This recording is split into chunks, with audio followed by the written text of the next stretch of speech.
If an earthquake occurs in the future and survivors are trapped under tons of rubble, the first responders to locate them could be swarms of cyborg cockroaches. This is a potential application of a recent innovation by Japanese researchers who succeeded in installing backpacks of solar cells and electronics on insects and controlling their movement from a distance.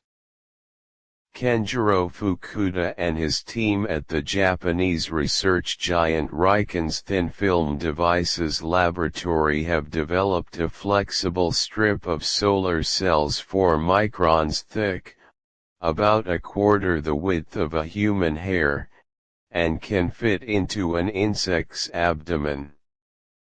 The tape allows the cockroach to move freely while the solar cell generates enough energy to process and send guidance signals to the sense organs in the back of the insect.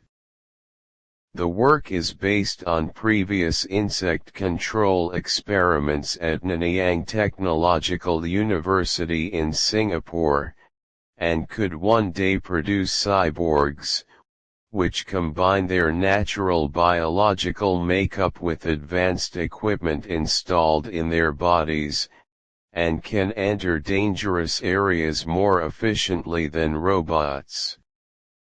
According to a Reuters report, the batteries inside the small robots run out quickly, so the exploration time becomes shorter, Fukuda said.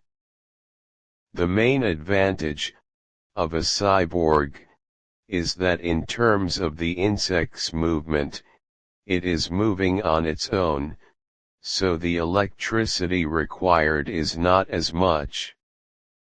Fukuda and his team chose Madagascar crickets for the experiments, because they are large enough to carry equipment and do not have wings to snag them.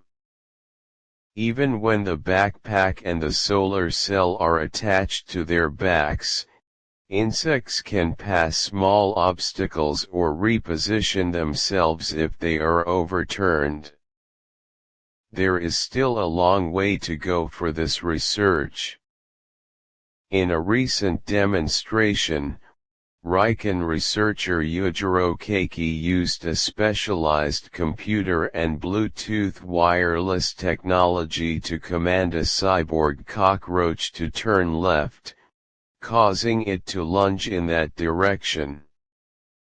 But when the direction signal was given to the right, the insect moved in circles.